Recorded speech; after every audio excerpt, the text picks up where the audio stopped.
안녕하세요. 촉선생의 지리지리지 제4화 연교차 심화 과정에 대해서 한번 오늘은 배워보도록 하겠습니다. 원래는 바람 3부작을 시작을 하려고 했는데 또 어쩌다 보니까 또 바람 3부작을 밀렸네요. 오늘은 우리가 저번 시간에 배웠던 연교차와 관련된 심화 과정이 좀 더 필요할 것 같아서 다시 한번 준비를 해봤습니다. 혹시 저번 시간에 배웠던 것들이 기억이 나는지는 모르겠네요. 저번 시간에 우리가 연교차만 알면은 연교차와 관련된 모든 문제들을 다 풀어낼 수 있다. 위치에 따라서 공식이 있기 때문에 해안가는 내륙보다 연교차가 작고 그 다음에 동해안은 황해안보다 연교차가 작다라는 이 공식 하나로, 그리고 저위도가 고위도보다는 기본적으로 최한월 평균 기온이 높기 때문에 연교차가 낮다라는 내용을 저번 시간에 배웠는데, 저번 시간에 배운 내용은 우리나라 한반도가 산맥이나 이런 해발고도의 차이가 없이 평평한 상태에서를 가정으로 놓고 본 내용이었습니다. 오늘은 이제 산맥도 있고 평야도 있고 다양한 변수들이 존재하는데, 이렇게 변수들이 존재하는 가운데에서도 이 연교차가 과연 쓸모가 있는지 이걸 한번 살펴보도록 하겠습니다. 우선 시작하기에 앞서서 방송을 3번 했는데 참 많은 분들께서 호응해 주시고 격려해 주셔서 그분들께 먼저 감사의 말씀을 드리고 시작하도록 하겠습니다. 일일이 이름을 언급할 수는 없겠지만 이 방송에 많은 도움을 주신 여러분들께 감사의 말씀을 먼저 드리도록 하겠습니다. 자, 배꼽 인사 한번 할까요? 감사합니다. 자, 그러면 본격적으로 한번 시작을 해보도록 하겠습니다. 근데 제가 항상 이 처음 5분은 너무 긴장을 많이 해서 너무 버벅댑니다. 그래서 이 처음 5분은 좀 어설프지만 아량으로 넓게 봐주시고, 그럼 이제 본격적으로 한번 시작을 해보도록 하겠습니다. 자, 첫 번째는 우리나라의 동이도, 중이도 지방의 동이도 6곳을 한번 비교해봄으로 인해서 이 연교차가 과연 쓸모가 있는 건가, 우리가 배운 연교차와 관련된 공식이 과연 실전에서도 쓸모가 있는가, 이걸 한번 먼저 살펴보도록 하겠습니다. 자, 한국 지도를 미리 그려놨는데 상당히 허접합니다. 자, 그래도 어느 정도 우리나라 어떻게 생겨먹는지 이해는 되시죠? 자, 중위도를 보면은, 자, 여기 이렇게 서울이 있습니다. 서울. 자, 여기가 서울이고, 서울을 중심으로 하는 중위도 지방 위도가 비슷한 6군데를 먼저 한번 우리가 선정을 해볼게요. 자, 황해안 해안가에 위치하고 있는, 이건 파란색으로 한번 써볼까요? 인천. 이 글자가 보일까 모르겠네. 조금 더 가까이 한번 와볼까요? 자, 이제 어차피 이제부터 제 얼굴은 중요하지 않으니까, 자, 칠판을 한번 비추도록 하겠습니다. 파란색 잘 안 보이네요. 자, 빨간색으로 써보겠습니다. 인천. 그리고 인천의 오른쪽에 우리나라의 수도인 서울. 그리고 내륙으로 가면은 서울과 동이도 지역에 홍천이라는 데가 있습니다. 홍천. 한강 중성유죠. 자, 그리고 조금 더 오른쪽으로 가보면은 우리나라에서 가장 추운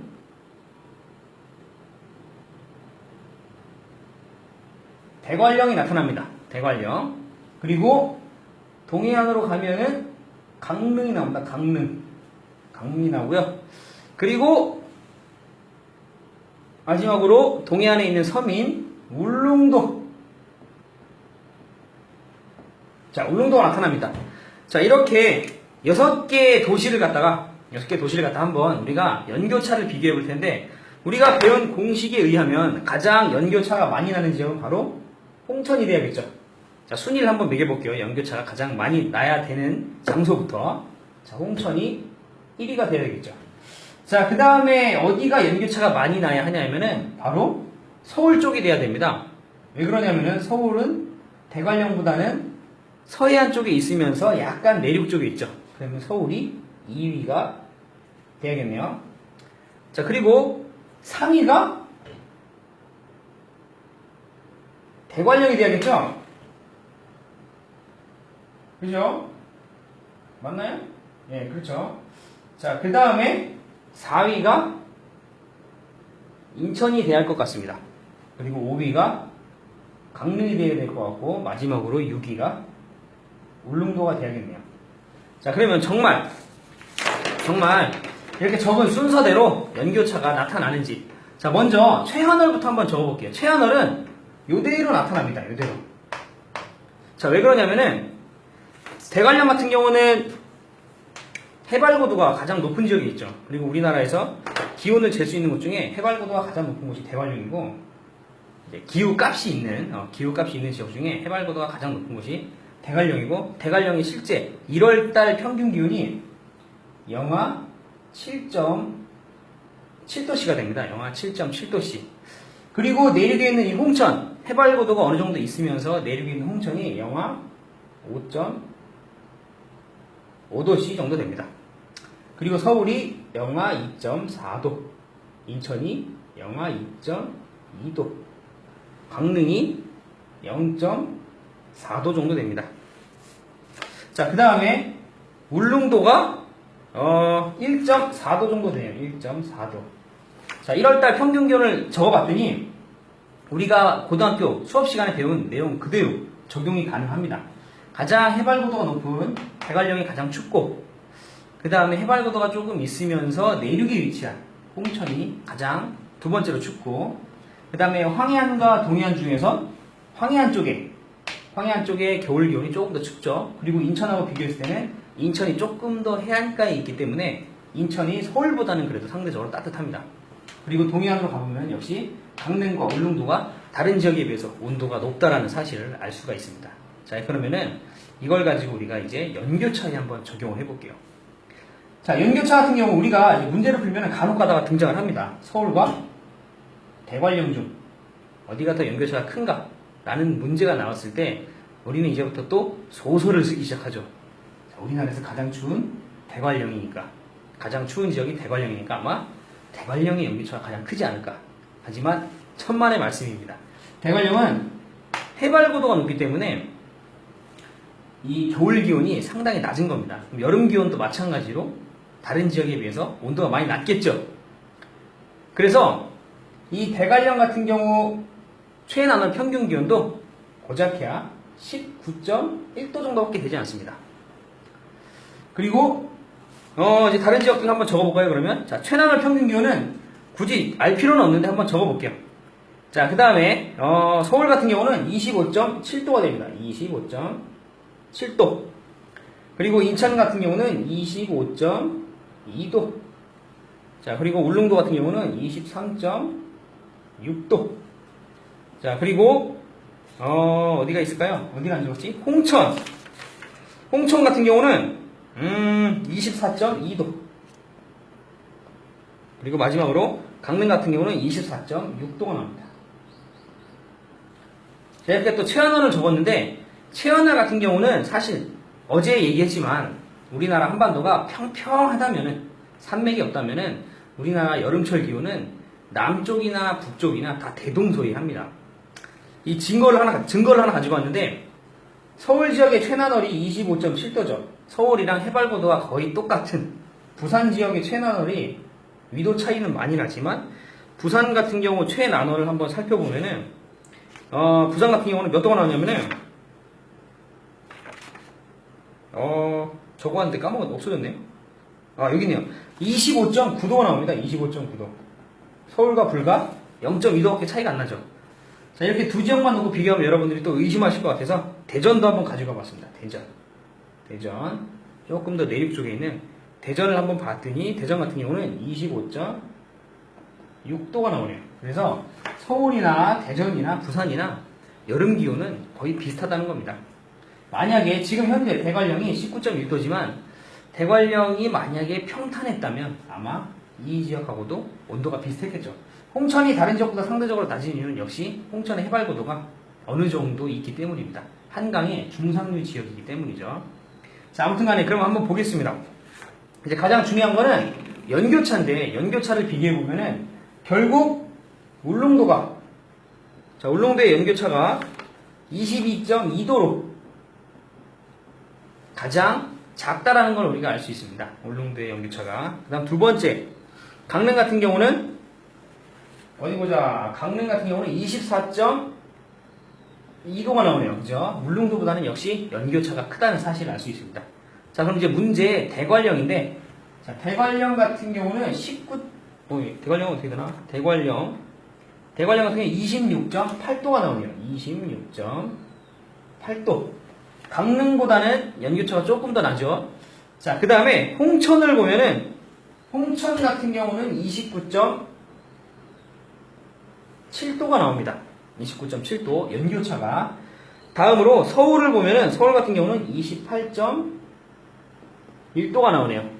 자, 그 다음에 마지막으로 인천을 봤더니 27.3도가 나옵니다.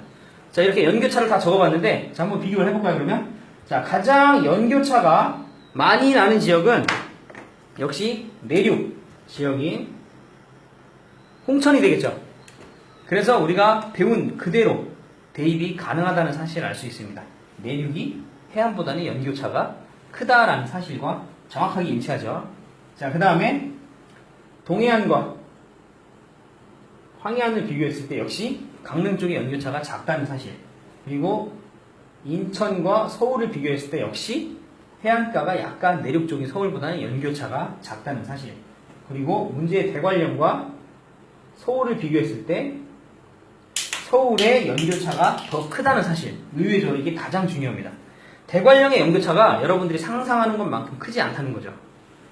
자, 그리고 대관령과 인천을 비교하면 여기서는 인천이 조금 더 높게 나오죠. 네, 이거는 어느 정도 변수라든가 이 동해안 쪽에 수심과 어느 정도 관련이 있지 않을까라는 생각이 되지만, 인천과 대관령의 연교차를 절대 물어보진 않겠죠. 왜냐면 우리가 배운 것과는 상반되는 내용이기 때문입니다. 그래서 일단 기본적으로 우리가 이렇게 중위도 지역을 놓고 봤더니 우리가 배운 그대로 적용해 볼 수 있다는 거죠. 결국 연교차는 내륙 지역이 해안보다는 높고 황해안보다는 동해안이 더 연교차가 낮다라는 사실을 우리가 찾아볼 수 있습니다. 해발고도가 있다고 할지라도 요거는 그대로 적용이 된다는 사실을 꼭 기억해 두시고, 특히 가장 어려운 게, 여러분들한테 가장 어려울 수 있는 게 바로 서울과 대관령의 연교차를 물어보는 부분이 아닐까, 그런 생각이 듭니다. 이거 꼭 명심해 두시기 바랍니다. 자, 그리고 두 번째, 이거 어떻게 다 지우나 이거. 이단. 자, 두 번째는 이게 예외적인 지역이요. 예외적인 지역. 우리나라에서 유일하게 내륙이지만 해안가보다 연교차가 작은 지역이 있습니다. 거기는 바로 어디냐면은, 자, 역시 또 동일한 위도를 한번 비교해 보겠습니다. 자, 바로 이 지역인데, 자, 여기 군산이 있습니다. 군산. 그리고 군산과 같은 위도에 대구가 있습니다. 대구. 자, 그리고 동해안으로 가보면 여기는 호랑이 꼴이죠. 포항이 나타납니다. 이 세 군데를 한번 우리가 이번에 비교를 해볼게요. 자, 먼저 군산의 최한월 평균 기온은 영하 마이너스 0.4도 정도가 나옵니다. 자, 그리고 대구 같은 경우는 0.6도가 나와요. 벌써부터 우리가 배운 공식과 다르죠. 자, 그 다음에 마지막으로 포항 같은 경우는 1.8도가 나옵니다. 1.8도. 자, 일단 우리가 배운 공식과 위배가 됩니다. 그죠? 내륙이 더 추워야 되는데 오히려 황해안이 더 춥죠. 자, 왜 이런 현상이 나타났는지 여러분 한번 유추해 보시기 바랍니다. 이미 답이 나온 친구들도 있을 것 같아요. 자, 대구는, 자, 우리나라는 겨울철에 저번 시간에 강한 북서풍이 불어온다고 했었죠. 자, 그런데 이 대구 같은 경우는 태백산맥과 소백산맥이 가로막혀 있는 지역입니다. 그래서 이 대구라는 지역은 이 차가운 북서풍이 차단당하는 위치에 있죠. 그래서 생각보다 우리나라 겨울철에 기온이 그렇게 많이 떨어지지 않는 동네가 바로 대구입니다. 유일하게 이 경상분지라고 하는데, 요 분지 지역에 있는 이 지역은 그래서 겨울철 최한월이 오히려 황해안에 있는 지역보다 더 높다라는 거죠. 항상 문제에 등장한다면 아마 문제로는 대구밖에 안 나올 거예요. 밀양, 여기 근처에 있는 밀양도 마찬가지입니다. 그래서 황해안보다 이 내륙에 있는 대구의 최하늘 평균 기온이 더 높기 때문에 역시 마찬가지로 연교차도 오히려 군산이 대구보다 더 높게 나타나는 거죠. 자, 한번 적어볼까요, 그러면? 자, 군산의 최나노월 평균 기온은 25.7도입니다. 그리고 대구 같은 경우는 26.4도. 자, 대구 같은 경우는 다른 지역에 비해서 상당히 여름철 기온이 높죠. 우리가 극서지라고 하는 대구는 이렇게 다른 지역보다 좀 기온이 높습니다. 자, 그거는 우리가 다음 바람을 배울 때 이야기하도록 하고요. 그 다음에 포항 같은 경우는 어디 보자. 포항이 어디 있을까? 포항은 25.7도. 자, 이렇게 최나널 평균 기온은 사실 그렇게 대동소이합니다. 그죠? 크게 변화가 없죠. 자, 이렇게 해서 연교차를 우리가 구해봤더니 군산 같은 경우는 26.1도가 나옵니다. 26.1도. 그 다음에 대구는 25.8도가 나오네요. 25.8도. 자, 마지막으로 포항 같은 경우는 25.7도가 나옵니다. 자, 그래서 결국 보았더니 군산 지역의 연교차가 가장 크다는 사실을 알 수 있겠죠. 그리고 오히려 내륙 지역인 대구의 연교차가 작다는 거. 그리고 포항인 동해안이 역시 연교차가 가장 작다는 사실을 알 수 있습니다. 이게 과연 수능에 나올 수 있을까요? 제 생각에는 이 지역은 수능에 나오기는 상당히 힘들 것 같아요. 왜냐하면 우리가 기본적으로 배웠던 내륙이 해안보다 연교차가 크다는 사실에 위배가 되기 때문입니다. 상당히 예외적인 지역이죠. 그래서 이 부분은 수능에 나오기는 좀 어렵지만 모의고사나 이런 사설 시험에서는 충분히 등장할 수 있지 않을까라는 생각이 듭니다. 실제로 이투스 문제도 한번 등장이 된 적이 있고요. 그래서 이런 부분들은 여러분들이 좀 알아두면은 좀 나중에 유용하게 쓰이지 않을까라는 생각에 한번 이야기를 해봤고요. 이제 오늘의 마지막 주제입니다. 자, 마지막 주제는 이 연교차를 갖다가 응용할 수 있는 방법인데요. 2015년도 수능 때 2015년 수능 때 어떤 문제가 나왔냐면은 2015년에는 연교차를 물어보는 게 아니라 연평균 기온을 물어보는 문제가 나왔습니다. 연평균 기온. 연평균 기온을 물어보는 문제였는데 연평균 기온을 물어보면은 여러분들이 슬슬 당황을 하기 시작하죠. 이건 배운 적이 없는데. 하지만 이 연평균 기온도 연교차를 가지고 이용해서 문제를 풀어낼 수 있다라는 말이죠. 자, 그러면은 어떻게 이 연평균 기온을 연교차로 풀어낼 수 있는지 한번 살펴보도록 하겠습니다. 자, 우리나라 같은 경우는 결국 1월 평균 기온이 낮으면 연교차가 크다라고 저번 시간에 설명을 해드렸죠. 자, 그렇다는 얘기는 결국 1월 평균 기온이 낮으면 그 지역은 연평균 기온이 낮다라는 말하고 같게 쓰일 수가 있습니다. 그렇죠. 그래서 결국 1월 평균 기온이 낮으면 그 지역의 연평균 기온도 기본적으로는 낮다라는 게 첫 번째 힌트가 되겠고요. 두 번째는 예외적인 지역이 있죠. 어디냐면 해발고도가 높은 지역입니다. 자, 해발고도가 높은 지역, 특히 대관령 같은 지역은 여름철도 평균 기온이 낮습니다. 그렇죠? 그리고 해발고도가 높은 지역은 겨울철도 당연히 춥습니다. 그래서 무조건 해발고도가 높은 지역은 일단 기본적으로 연평균 기온이 가장 낮다는 거. 일단 요게 1순위가 되겠죠. 그죠? 해발고도가 높으면 일단 기본적으로 연평균 기온은 가장 낮다는 게 첫 번째. 그리고 두 번째는 비슷한 해발고도에 있는 지역들 가운데서 연평균 기온이 낮은 지역은 결국 1월달 평균 기온이 낮은 지역이다라는 거죠. 자, 이 이야기를 듣고 이해가 되신 분들은 2015년도 수능 문제 중에 이 연평균 기온과 관련해서 울릉도의 연평균 기온값에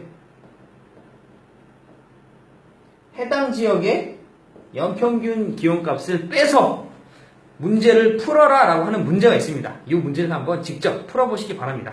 그러면 이 문제가 이제 쉽게 풀리지 않을까. 연교차와 관련된 가장 어려운 난이도의 내용이었고요. 자, 오늘은 이렇게 아주 짧게 이 방송을 마쳐보도록 하겠습니다. 길어봐야 여러분들 어차피 안 듣잖아요. 그죠? 그래서 오늘은 이렇게 짧게 한번 연교차와 관련된 좀 심화 과정을 갖다가 한번 준비해봤고요. 이제 다음 시간은 토요일인데 일반인들을 대상으로 여러 가지 준비하고 있는 지리 관련 내용들이 있는데 이번 주 토요일은 아마 축구와 지리와의 관계를 갖다가 한번 규명해 볼까 한번 생각 중입니다. 여러분들 축구 좋아하시죠? 물론 우리 여성분들께서는 별로 좋아하시지 않겠지만 제가 좀 약간 축구 빠돌이인 관계로 축구와 관련된 내용을 다음 시간에는 한번 준비해서 보도록 하겠습니다. 그리고 바람과 관련된 바람 3부작은 언젠가는 하게 될 것 같아요. 그때 꼭 다시 한번 들어주시기 바랍니다. 자, 그러면은 오늘 방송은 여기까지 하는 걸로 하겠습니다. 우리 정진웅님 괜찮습니다. 어차피 나중에 봅니다. 이 라이브로 볼 필요가 없어요. 자, 그러면은 저는 이만 물러가도록 하겠습니다. 바이바이.